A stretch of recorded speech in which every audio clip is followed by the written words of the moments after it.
Putya, ganun pala yun. O eto, play natin to. Baka ma-play pa na iba.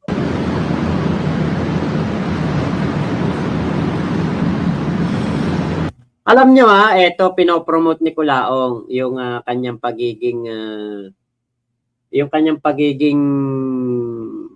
yung parang lalapit siya sa mga kabataan. Tapos naninigarilyo ng ganito. Diba? Ang sagwa no? Ayun na naman, Diyos ko. Yan yung ayaw na ayaw ko kay Kulaong. Ewan ko kung bakit. Diba? Ba't kailangan mong gumanon?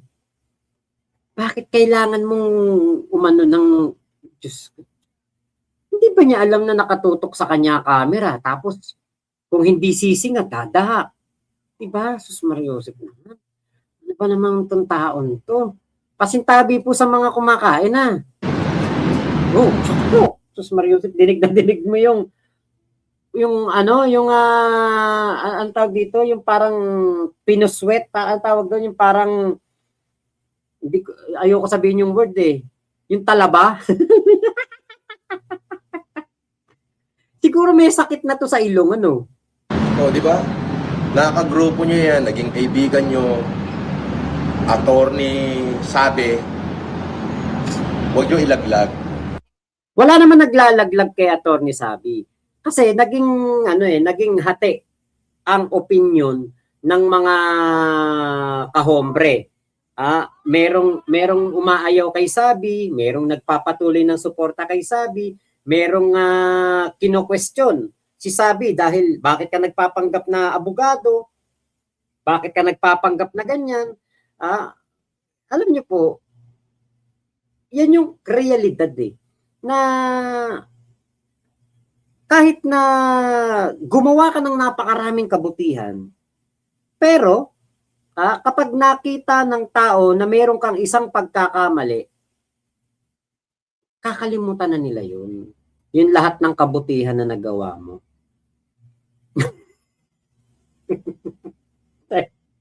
Lumalagot to ka. Lumalagot to kang problema. Wisit ka. Ay, nako. Lumalagot ako ba? Diba, Diyos ko, day. Doon naman sa mga nag-e-edit. Sa editor naman ni Pugenius, huwag niyo namang isama yung mga dahak, saka yung mga ganon. Wisit talaga to si Kulaong. Alam niyo, minsan pagkatapos ng live ko, masakit yung ganto ko, yung panga ko, kakatawa. Biruin nyo, yan ang kagandahan sa Kulaong Time. Kumikita na ako, nakapagbibigay na tayo ng awareness, nasosoplak natin si Kulaong, napapasayan nyo pa ako. Laughter is the best medicine, ika nga, di ba?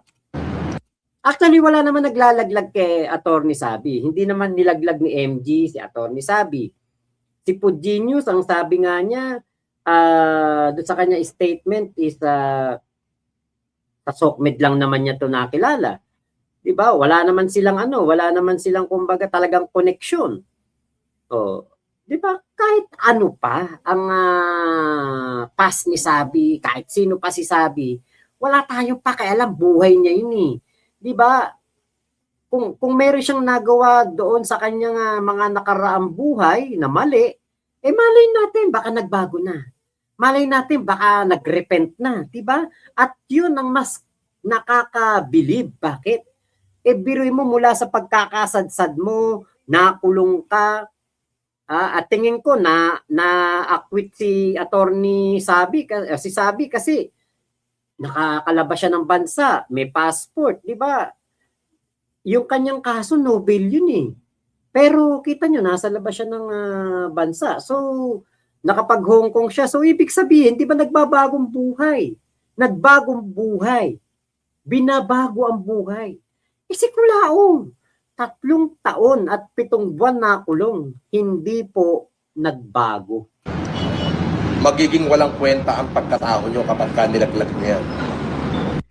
Di ba para kasing ang dating, ito ang binubuo ni Kulaong na naratibo. Si Sabi ang nasa taas ng tuktok ng pyramid. Yan, kunwari pyramid. Si Sabi to. Nasa baba lang si MG, si FG, ako, si The King, si Bungo. Parang ganun yung binubuo na naratibo ni Kulaong. Pero alam natin na si Sabi, hindi po siya ang nasa tuktok ng pyramid natin. Maaaring masasabi ko siguro si MG ang nasa tuktok. Sa tuktok ng pyramid, si MG, andyan pababa si Pudinho, sila Julen Marcos, sila Bungo, The Kings, andito pa ako sa baba, mas mababa pa. Kumbaga, yun yung parang pyramid natin. Pero hindi si Sabi ang sandigan ng Kulaong Nation o ng Kulaong time natin. Diba? Ako natatapi ko talaga si Susan Yance o si Sabi, mami naman na siya na siya si Susan Yance at wala naman ako nakikitang mali doon. Umami naman na siya. Tapos, diba si Sabi, natatapik ko kapag merong mga relevant na issue like Ian, tinapik ko yun, nagsha-shoutout ako minsan sa live ni Sabi, binabati niya ako. Diba, wala akong nakikitang masama kay Sabi. Kasi yung balita na yun, 8 years ago yun. Diba? Ako nga dati, chain smoker ako, naninigarilyo ako dati. Bigla ko na lang naisipan, kinabukasan, hindi ako naninigarilyo. Bigla na lang, talagang bumagsak ang katawan ko, namayat ako. Dahil pinigil ko bigla ang sigarilyo. Diba? Kaya ko nga magbago in one day. Diba? So yung mga tao din, kaya din nila yan, magbago in one day na bigla na lang sila magbabago, maisip nila, ay ang dami ko nang nagawang masama ngayon. Bukas nga, magbabago na ako. Good girl naman ako o good boy na ako. Diba? Kaya, eto si Kulaong, ang akala niya, si Sabi, ang magiging dahilan ng pagbagsak ni MG, ni FG, ni Kuya The Kings, ni Bungo, ni Julen Marcos. Diba? Hindi. Si Sabi, dumating lang yun. Diba? Dumating, tumulong, nagpakita ng tapang para kalabanin si Kulaong. Ngayon, dahil nga nabuking, lumabas ang tunay niyang pagkatao, akala ni Kulaong, tapos na ang mga maliligayang araw natin. Hindi na tayo tatawa sa Kulaong time natin. Akala niya siguro hindi na siya ibablog ni MG o ni FG. Mananamlay na tayong lahat. Hindi totoo yun. Maaaring naging parte ng ating laban kay Kulaong si Sabi, pero kung bumagsak man si Sabi, nagkamali man si Sabi, mabuking man si Sabi na siya si Susan Yance, still, andito pa rin tayong lahat ngayon at nagtatawa, pinagtatawanan natin si Kulaong. Walang naging gaanong yung malaking epekto na nabuking si Susan Yance, si Sabi. Hindi naman Diba? Kaya ako, sabi ko nga, wala akong pake. Kahit sino pa yan si Sabi. Bakit? Hindi naman siya ang natin dito. Siya ang pinaka-bida. Diba? Kung ano lang siya, co-star lang siya. Co-host. Co-artist lang siya. Kumbaga sa teledrama, sa teleserye, supporting actress lang. At ang mga supporting actress, nawawala din yan. Mag-i-stay ng isang buwan sa teleserye. Katulad kay Tanggol.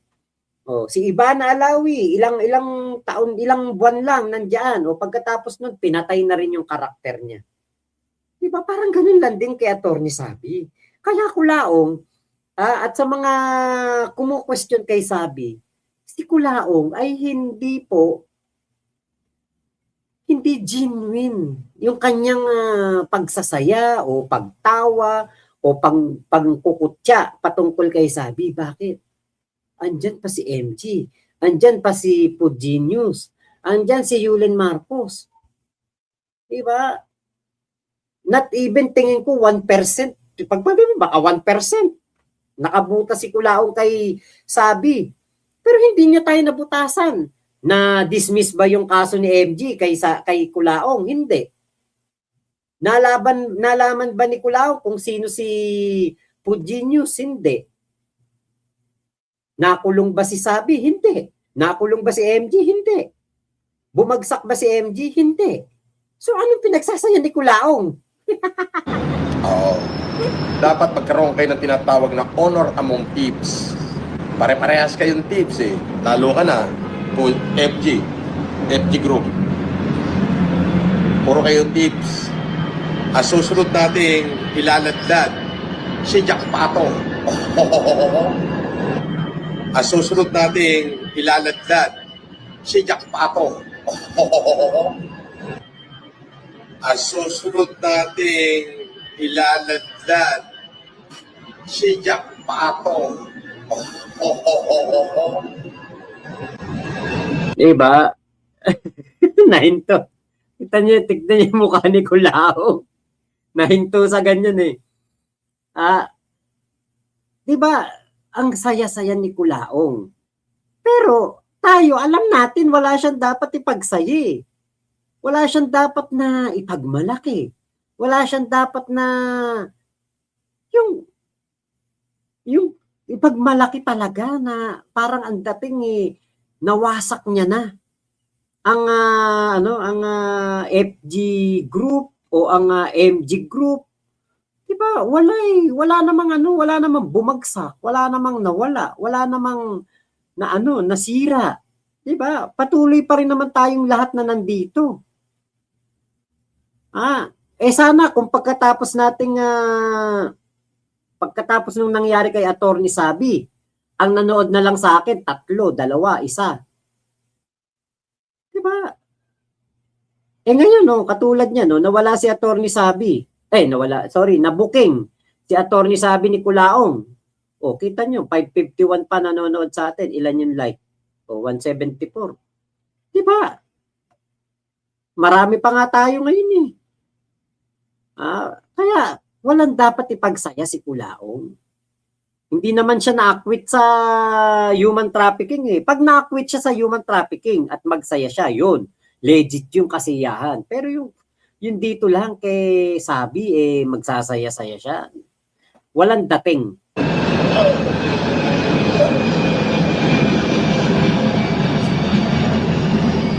What can I say?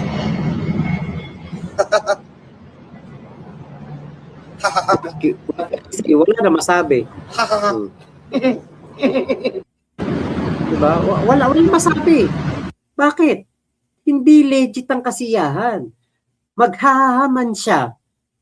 Putya, alam niya, pagising niya bukas ng umaga, meron siyang inaabangan na na mahatulan siya ng guilty or not guilty sa human trafficking. At yun ang pinakamasakit kay Norman kapag nahatulan yan sa human trafficking case niya.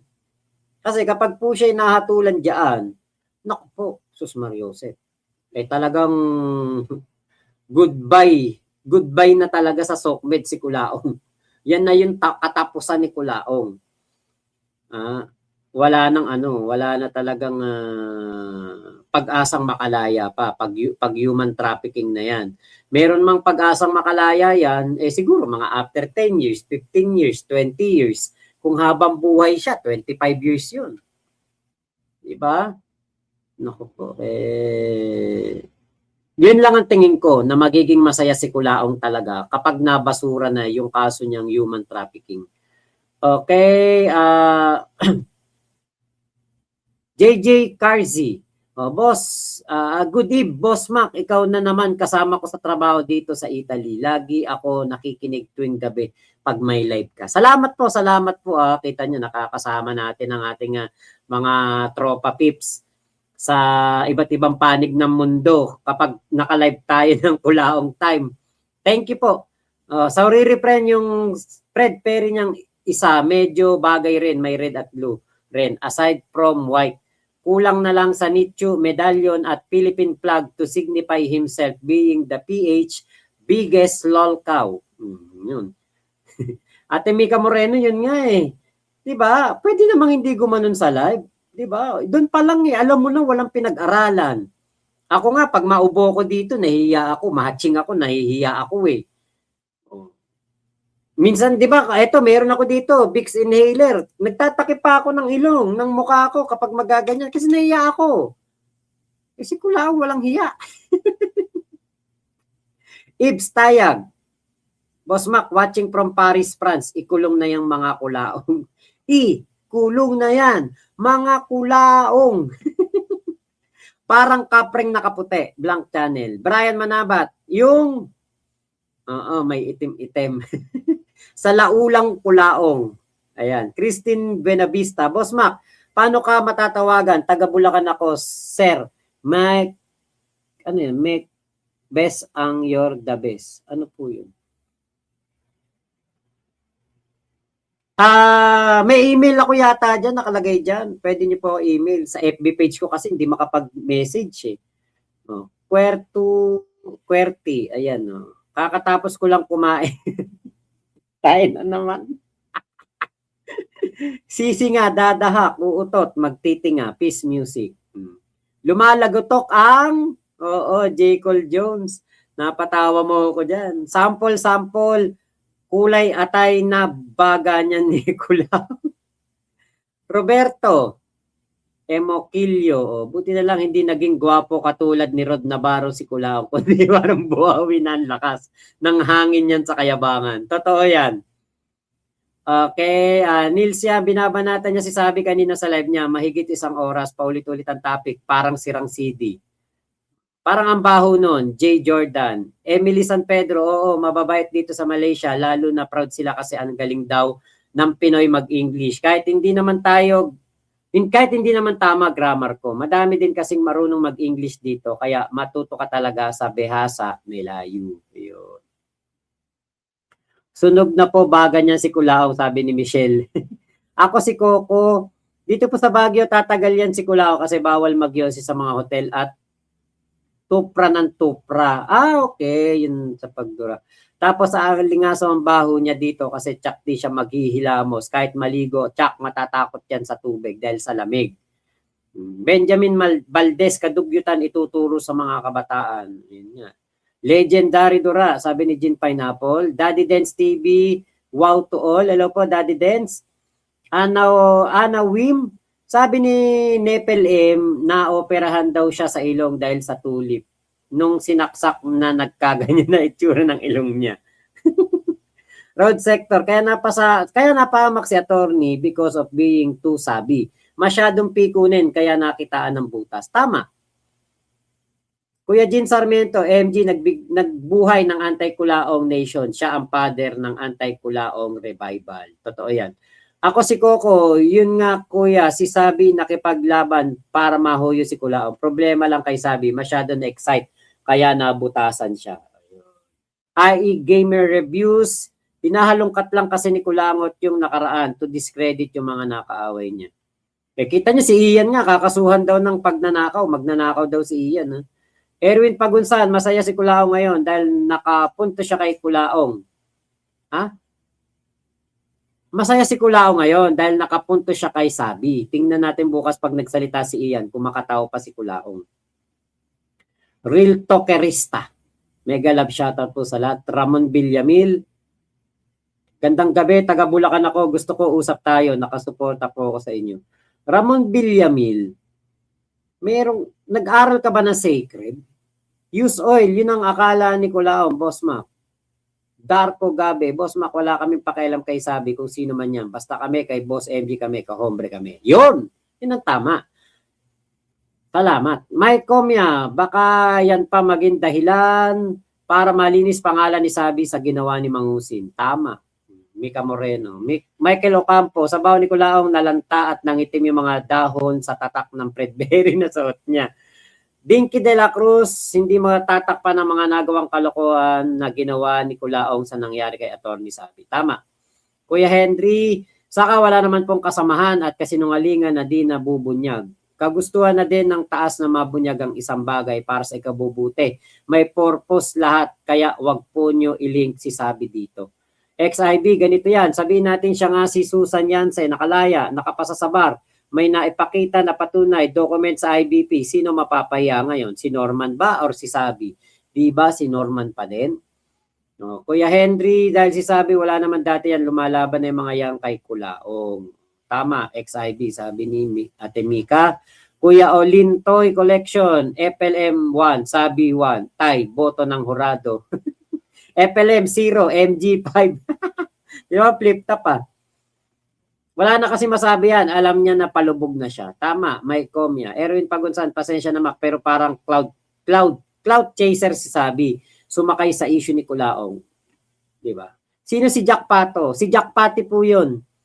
Okay, Bart Agtara parang kabayo talaga. Si Jack Pati dati kalaban namin. Ngayon, hanggang ngayon, hindi pa nakikilala ni Kulaong kung sino si Jack Pati at kung ano ang kakayahan ni Jack Pati. Hindi alam ni Kulaong. Gandang profile pic niyan, Boss Mac. Okay, Ana Wim, excited si Idol. Gawin ko picture sa ML ko. Oo, pwede. Ako naglalaro ako COD. Hanapin nyo, COD, Astromac 13. Naglalaro ako niyan. Ano ako lagi? Marksman. O ano tawag doon? Yung sniper. Okay, Mary Davis. Grabing bibigyan. Kaya... Mary Davis, minsan lang mag-comment pero napatawa mo ako ha. Grabing bibigyan ha. Tasya isang jeep. Mas marami nanonood ngayon kaysa kay Kulao ngayon. Bert Agtarap, alam mo ba kung kaya ganyan yan kasaya kasi laki ng takot niya dun kay Sabi. Tama, Bert Agtarap. Okay, lesson learned. Huwag maniwala sa mga taong nagtatago sa likod ng maskara. Totoo naman yan. Ang problema ni Sabi kay Sabi lang. Iba naman yung kaso ni Kulaong kay MG. Tama, Kuya Olintoy. Kimpoy, Boss Ma, pa-shoutout ka hombre from Monaco. Ay, naku, ganda ng mga karera ng ano dyan, F1, saka ng ano, mga big bike, nakikita ko Monaco. Pati yung mga mga billionaires na mga naka supercars, tindi diyan ano. Laki siguro kita naman nagtatrabaho sa hotel diyan. Okay, nabalilo na yun sa mga kaso niya. Darko Gabe, Erwin Pagunsan sa live niya kanina, ang topic niya ay yung preliminary, parang pinipilit na lang niya mukhang masaya siya. Tama. Mariel Rosete, sana mapuksa na yung Kulaong na yan. Pangas Kulaong, wala kang lugar dito sa Ilocos Norte. Sabi nga niya, nakikipagbarilan daw siya doon kay sino ba yun? Basta meron siya sinabi nun, kinukwento sa akin. Lloyd Resentes, laking tuwa ko pag nakulong to boss para maubos ang kayabangan sa katawan nito. VMware, siguro kung mapunta si Kulaong sa impyerno, di rin siya tatanggapin ni Satanas doon sa sobrang sinungaling. Eman Exotic, boss, ba't ganun ilong ni Kulaong? Mga Marcos matatangos ilong. Wala nga pong Marcos na may siningguela sa muka. Ryan Gaviere, hello idol, kumakain ako ramen ngayon. Habang nag-e-epi ako, nakita ko mukha ni Kulaong, putya, nasuka ko, kinakain ko. Road sector, sa lahat ng mayaman, itong si Mangusin ang bagsak sa etiquette. Kulang na lang suminga sa camera. Ang dumi-dumi, sabi nila Yumi. Janice Almasan, taga-taliptip ako pero nasa Saudi ako. Pag Kulaong time na nakakabit na AirPods sa tenga ko. Yun. Janice Almasan, salamat. Pangas Kulaong, Mangusin, bawal ka dito sa Ilocos Norte. O, Tupra means, yun nga. Palike muna tayo mga tropa peeps. Ayun. Louis J, ikulong na si Kulaong. Shoutout, Crows Basketball, Louis J. Okay, John Kenneth Martinez from NJ, New Jersey. Shout out. JJ Cars, si The Kings talaga matapang, lagi dalang bayag. Si Kulaong, mukha at kulay bayag lang. Ate Maria Ira, nag-out muna ako kanina, boss, makumain kasi ko. Baka mawala na magagano sa magmukha ni Kulaong. Gamer, kahit may record si ma'am, si Sabi, she is a lawyer at tiwala akong kaya niya ipagtanggol sarili niya. XIB, pinakasimpleng argumento kay Kulaong, hindi niya maamin-amin ang tunay niya na pangalan, maski man lang birthday, hindi niya mapatunayan. Si Sabi, mukha ni May Paner, aka Wanna Change. Oo, tama, si Wanna Change. Okay, Lem Demar, nanonood from Houston, Texas, Kulaong time. XIB, kung si Pinocchio humahaba ang ilong, pag nagsisinungaling si Kulaong, ang ilong lalong lumalapad tapos nguso humahaba at lalong nangingitim pag nagsisinungaling. Nipsy Nips, binabaliktad ni FLM situation nila ni MG. Pinagmumukha ni FLM na si MG yung nang bubudol. May Alcantara naman, ang hirap panindigan ng pre-meals. Emily San Pedro, wag ito kay Sabi. Kahit may pass man si Sabi, ika nga, pass is pass. Nililigaw lang yan ni Kulaong para hindi siya maging masama. Pero focus lang tayo kay Kulaong. Tama po. Okay, magiging pastor na naman yan si Kulaong sa susunod na araw. Tama lalo, pag nandyan na yung warrant of arrest niya. Lloyd Resentes, nagpapansin boss yan sa mga pinagkaguluhan daw siya, halos di daw siya makakain. Walang pera, kaya hindi kumain sa MOA. May Alcantara, Boss Mac, handa na ang spaceship papunta sa Kalawakan. Doon siya itatapon. Di na makakabalik dito yan pag sumabog yan doon. Pink Butterfly, shout out. Feel high. Yan si Kulao pagbalik niya sa Hoyo. Iyak talaga yan. Ayan, si Ate Virgie Badjola, shout out to kay Pink Butterfly. Maril Rosete, naku boss, walang balita na nakipagbarilan dito sa amin. Di siya uubra dito. Singson yata yung binanggit niya. Hinaharang daw niya yung mesa pag nagiinuman sila sa mga bus na mga singson. May Alcantara, I wonder magkano na lang kaya natitirang cash ni Kulao sa bag, sa wallet at sa bulsa niya. baka wala pa pong wala pang 3,000. Pasilip-silip muna mi. Thank you Ate Virgie. Chris 0308 TL Tululaway. Okay, Kuya Henry, palike po tayo dyan. Wala pa sa half po likes natin. Salamat sa magla-like.